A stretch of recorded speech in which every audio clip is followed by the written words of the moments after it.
বন্ধুরা, আমরা প্রত্যেকেই জানি যে আমাদের জীবনে শ্রীমদ্ ভগবদ্গীতার মাহাত্ম্য কতটা বেশি।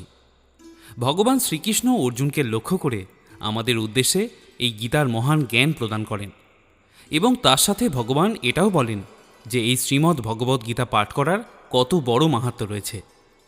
ভগবান শ্রীকৃষ্ণ এই গীতায় তিনটি এমন জিনিসের কথা বলেন যে তিনটি কথা যদি আমরা জীবনে মেনে চলতে পারি তাহলে আমাদের জীবনও শ্রীকৃষ্ণের কৃপায় সুন্দর হয়ে উঠবে এবং আমাদের প্রতিটা দিন আনন্দময় হবে। অর্থাৎ পরমেশ্বর ভগবান শ্রীকৃষ্ণ ভগবদ্ গীতা জুড়ে তিনটি মূল কথা বারবার বলে গেছেন, যেটা আমাদের প্রত্যেকেই অনুসরণ করা উচিত। বহু মানুষ আছেন যারা প্রতিদিন গীতা পাঠ করে বা গীতা শ্রবণ করেও এই তিনটি মূল কথা উপলব্ধি করতে পারেন না। আর আপনাদের জানিয়ে রাখি, এই তিনটি বিষয়ের মধ্যেই লুকিয়ে আছে সমগ্র গীতার মূল। আজ এই ভিডিওর মাধ্যমে সেই তিনটি বিষয়ের কথা আমি আপনাদেরকে জানাবো, যেটা জানার পর আপনারা অবাক হয়ে যাবেন যে পরমেশ্বর ভগবান সমগ্র গীতা জুড়ে এই কথাগুলি বারবার বলে গেছেন। যদি এই বিষয়গুলি আপনি উপলব্ধি করতে পারেন তাহলে আপনার জীবনও সহজ হয়ে উঠবে, আপনার জীবনও অনেক সুন্দরভাবে গড়ে উঠবে, আপনিও পাবেন ভগবান শ্রীকৃষ্ণের অপার করুণা। এই তিনটি কথা মেনে চললে আপনাদের জীবনে যত সমস্যা আছে সব দূর হয়ে যাবে এবং খারাপ সময় দূর হয়ে গিয়ে মনের মধ্যে এক অপার শান্তি অনুভব করতে পারবেন। আপনাদের প্রত্যেকটা দিন অত্যন্ত ভালোভাবে কাটবে। তাহলে আসুন দেরি না করে শুনে নেওয়া যাক ভগবদ্গীতার মূল তিনটি সার কথা কী কী। এই তিনটি সার কথা আপনাদেরকে তিনটি সুন্দর কাহিনীর মাধ্যমে বোঝাবো, যাতে এই তিনটি কাহিনী শোনার পর আপনারা স্পষ্টভাবে বুঝতে পারেন যে কোন তিনটি জিনিস আমাদের প্রত্যেক দিন মেনে চলতে হবে। যদি ভিডিওটি শেষ পর্যন্ত দেখার পর আপনার ভালো লাগে তাহলে অবশ্যই এটি লাইক করবেন এবং কমেন্ট সেকশনে জয় শ্রীকৃষ্ণ লিখতে ভুলবেন না। প্রথম গল্প। একবার নারদ মুনি প্রভু নারায়ণের আদেশে পৃথিবীতে আসেন কিছু কাজের জন্য। কাজ সেরে ফিরে যাওয়ার পথে এক ধার্মিক ব্রাহ্মণ নারদ মুনিকে দেখে জিজ্ঞাসা করলেন, হে নারদ মুনি, আপনি কি প্রভু নারায়ণের সঙ্গে দেখা করতে যাচ্ছেন? নারদ মুনি উত্তরে বললেন যে হ্যাঁ, তিনি প্রভু নারায়ণের সঙ্গেই দেখা করতে যাচ্ছেন। তখন সেই ধার্মিক ব্রাহ্মণ তাকে বললেন, তাহলে আপনি কি প্রভুকে জিজ্ঞাসা করতে পারবেন যে কবে আমি সংসারের সকল জ্বালা যন্ত্রণা থেকে মুক্তি পাব এবং প্রভুর কাছে গিয়ে বৈকুণ্ঠে গিয়ে আনন্দে বাস করতে পারব? নারদ মুনি তাকে আশ্বস্ত করে বললেন, আচ্ছা ঠিক আছে, আমি নিশ্চয়ই প্রভুকে জিজ্ঞাসা করব। এই বলে নারদ মুনি সেখান থেকে প্রস্থান করলেন। কিছুক্ষণ যাবার পর একজন মুচি, যে গাছের তলায় বসে জুতা সেলাই করছিল, তিনি নারদ মুনিকে জিজ্ঞাসা করলেন যে আপনি কি প্রভু নারায়ণের সঙ্গে দেখা করতে যাচ্ছেন? নারদ মুনি পুনরায় সম্মতি জানিয়ে বললেন যে হ্যাঁ, তিনি প্রভু নারায়ণের সঙ্গেই দেখা করতে যাচ্ছেন। তখন সেই মুচি তাকে জিজ্ঞাসা করলেন, তাহলে আপনি প্রভুকে কি একটা কথা জিজ্ঞাসা করতে পারবেন যে কবে আমি সংসারের জ্বালা যন্ত্রণা থেকে মুক্তি পাব এবং প্রভুর কাছে গিয়ে বৈকুণ্ঠে আনন্দে বসবাস করতে পারব? তখন নারদ মুনি তাকেও বললেন, আচ্ছা ঠিক আছে, আমি প্রভুকে এই কথা নিশ্চয়ই জিজ্ঞাসা করব। এই বলে নারদ মুনি সেখান থেকে প্রস্থান করলেন এবং বৈকুণ্ঠে এসে প্রভু নারায়ণের সঙ্গে দেখা করলেন। কথা মতো তিনি নারায়ণের কাছে গিয়ে সেই দুই ব্যক্তির অর্থাৎ ব্রাহ্মণ এবং মুচির মুক্তির ব্যাপারে জিজ্ঞাসা করলেন। দুজন ব্যক্তির কথা শোনার পর উত্তরে নারায়ণ বললেন যে মুচি তার মৃত্যুর পর আমার কাছে এসে আনন্দে থাকবে। নারদ মুনি তখন নারায়ণকে জিজ্ঞাসা করলেন, কিন্তু ধার্মিক ব্রাহ্মণের কি হবে? উত্তরে নারায়ণ বললেন, ব্রাহ্মণকে আরও অনেকবার জন্মগ্রহণ করতে হবে এবং সংসারে জ্বালা যন্ত্রণা ভোগ করতে হবে। সে কত জন্মে মুক্তি পাবে সে ব্যাপারে এখনই কিছু বলা যাচ্ছে না। প্রভু নারায়ণের এই কথা শুনে নারদ মুনি অত্যন্ত আশ্চর্য হয়ে গেলেন এবং জিজ্ঞাসা করলেন, এরকমটা কেন প্রভু? আমি তো কিছুই বুঝতে পারছি না। তখন প্রভু নারায়ণ তাকে বললেন, তোমার এই প্রশ্নের উত্তর তুমি নিজেই পাবে। শুধু তোমাকে একটা কাজ করতে হবে। যখন তারা তোমায় জিজ্ঞাসা করবে যে প্রভু বৈকুণ্ঠধামে কি করছিলেন, তখন তুমি উত্তরে বলবে যে প্রভু একটি সূচের ছিদ্রের মধ্যে দিয়ে একটি হাতিকে পারাপার করছিলেন। এর কিছুদিন পর নারদ মুনি পৃথিবীতে এসে সেই ব্রাহ্মণের সঙ্গে দেখা করলেন। তখন ব্রাহ্মণ তাকে জিজ্ঞাসা করলেন, তুমি তো প্রভুর সাথে দেখা করলে, প্রভু বৈকুণ্ঠধামে কি করছিলেন? উত্তরে নারদ মুনি বললেন যে প্রভু একটি সূচের ছিদ্রের মধ্যে দিয়ে একটি হাতিকে পার করছিলেন। এই কথা শুনে ব্রাহ্মণ অবিশ্বাসের সুরে বললেন, আমি এসব আজে বাজে কথা বিশ্বাস করি না। তখন নারদমুনি সঙ্গে সঙ্গেই বুঝতে পারলেন যে এই ব্যক্তির ভগবানের ওপর সত্যিকারের কোনো আস্থা বা বিশ্বাস কোনোটাই নেই। এর জ্ঞান হলো পুঁথিগত বিদ্যা। তারপর নারদমুনি সেখান থেকে চলে গেলেন এবং তারপর মুচির সাথে দেখা করলেন। মুচি নারদমুনিকে দেখে জিজ্ঞাসা করল, তুমি তো প্রভুর সাথে দেখা করতে গিয়েছিলে, প্রভু তখন বৈকুণ্ঠধামে কি করছিলেন? উত্তরে নারদমুনি বললেন যে প্রভু একটি সূচের ছিদ্রের মধ্যে দিয়ে একটি হাতিকে পারাপার করছিলেন। নারদমুনির এই কথা শুনে মুচির চোখে জল চলে এলো।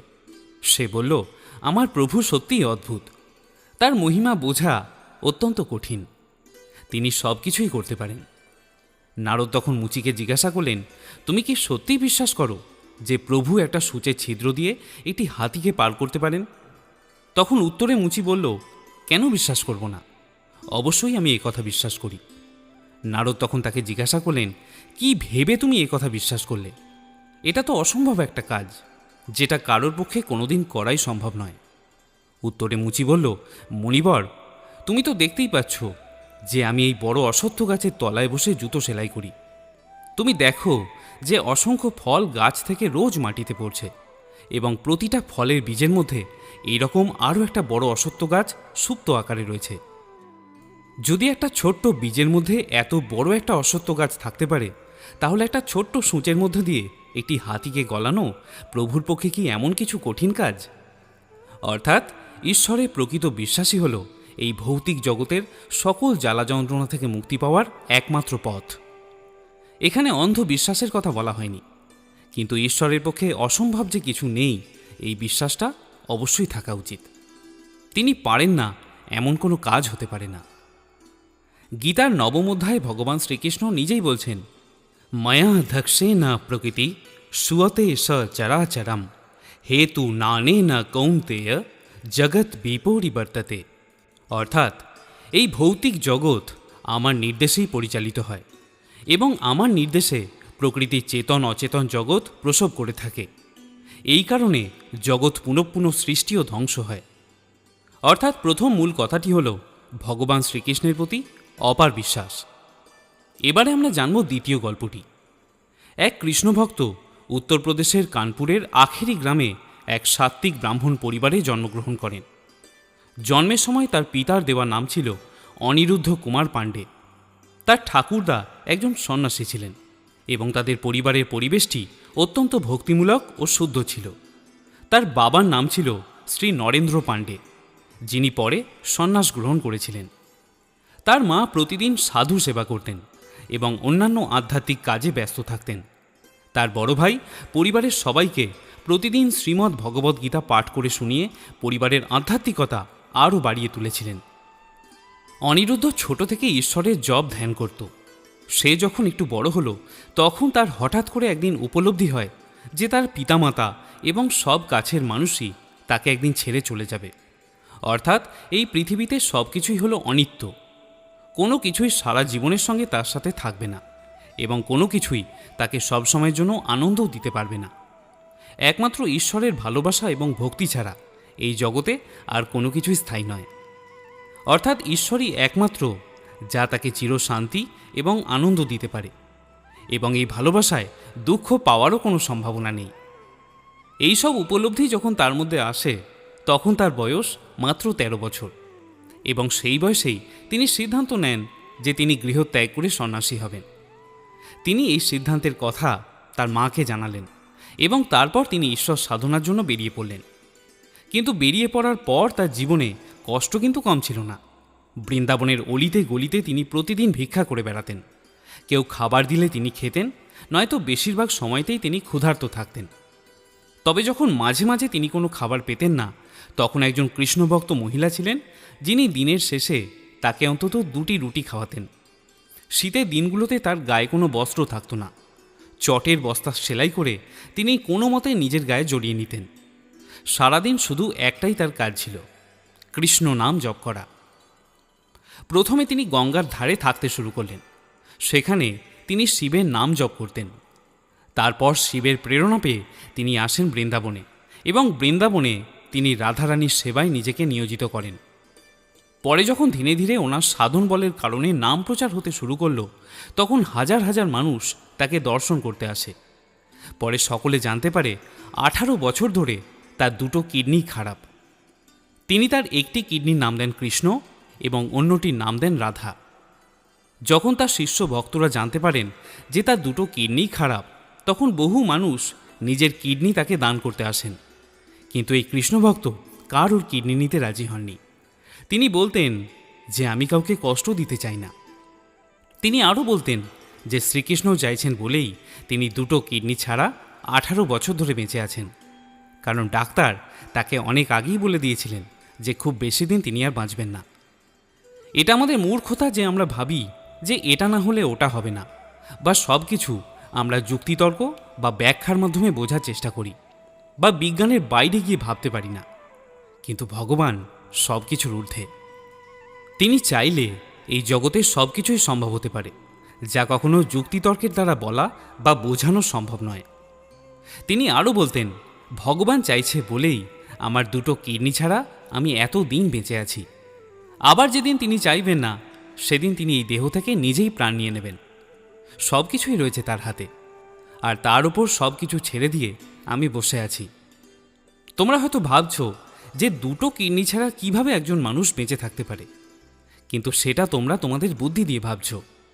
কিন্তু তোমরা কি কখনো এটা ভেবে দেখেছ যে ঈশ্বর যদি চান, তাহলে কোনো কিছুই তার পক্ষে করা অসম্ভব নয়। পরমেশ্বরের কৃপাতেই আমি বেঁচে আছি, আর তার কৃপাতেই এই জগৎ সংসার চলছে। তোমরা যদি তার উপর সত্যিকারের ভরসা ও বিশ্বাস রাখো, তাহলে দেখবে তোমার জন্য সব অসম্ভবকে তিনি সম্ভব করে দেবেন। বন্ধুরা, বহু মানুষ আছেন যারা এই সাধুর ওপরে সন্দেহ করেছিলেন যে তিনি হয়তো মিথ্যা কথা বলছেন। পরে যখন ডাক্তারেরা রিপোর্ট বার করে, তখন এটা সবাই জেনে অবাক হয়ে যায় যে তিনি বিনা কিডনিতে 18 বছর ধরে বেঁচে আছেন এবং যথেষ্ট সুস্থভাবেই বেঁচে আছেন, কথা বলছেন, ঘোরাফেরা করছেন।